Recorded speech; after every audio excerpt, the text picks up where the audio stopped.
கிறிஸ்துவுக்குள் பிரியமான சகோதர சகோதரிகளே, கர்த்தருடைய நாமத்திலே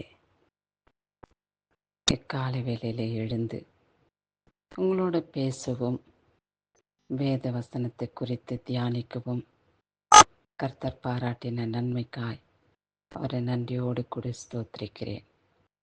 வேதத்தை வாசித்து தியானிப்போம். கிறிஸ்துவுக்கு மகிமை உண்டாகட்டும்.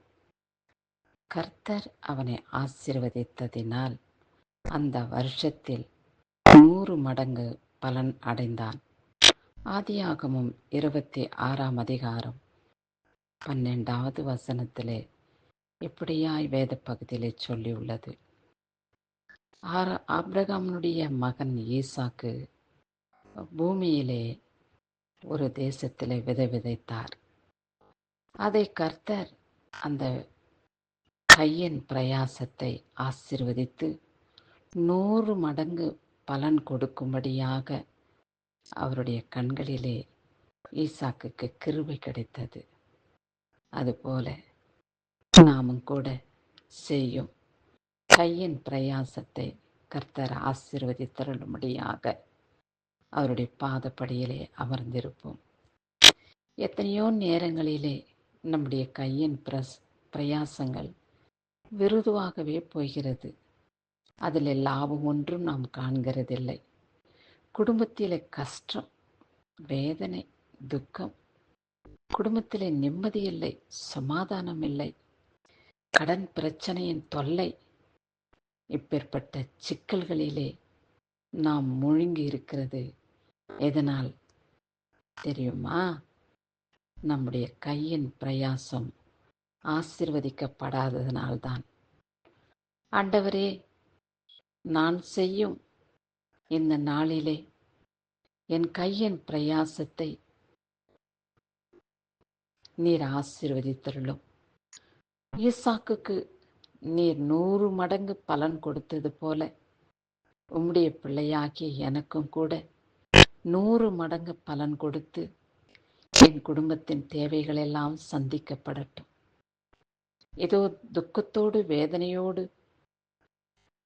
நம்மால் இந்த செயலை செய்ய முடியவில்லையே, பண வசதி இல்லாமல் தவிக்கின்றோமே என்ற சூழ்நிலையையும் கூட கர்த்தர் மாற்றி அவருடைய மைந்தன் ஈசாக்குக்கு கையின் பிரயாசத்தை ஆசீர்வதித்த தேவன் நம்முடைய கையின் பிரயாசத்தையும் கூட கர்த்தர் ஆசீர்வதிப்பார்.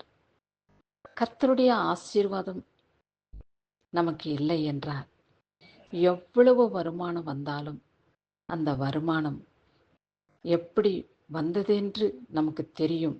ஆனால் அது எப்படி நம் கையை விட்டு மறைந்ததென்று தெரியாது.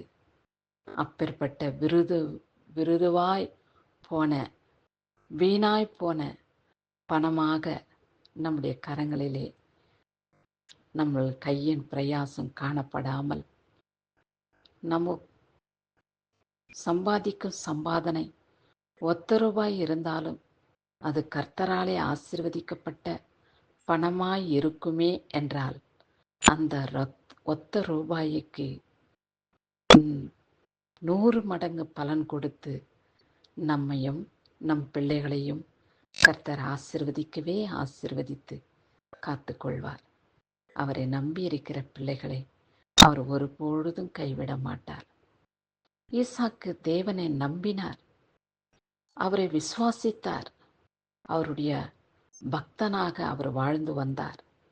அப்படியும் கூட நாமும் கர்த்தரை விசுவாசித்து அவருக்கு கீழ்ப்படிந்து அவருக்கு பிரியமானபடி நாம் வாழும் பொழுது நம்மையும் நம் குடும்பத்தையும் நம் கையின் பலனையும் கர்த்தர் ஆசீர்வதிப்பார் என்ற நம்பிக்கையின் விசுவாசத்தோடு இந்த நாளை கடந்து வருவோம்.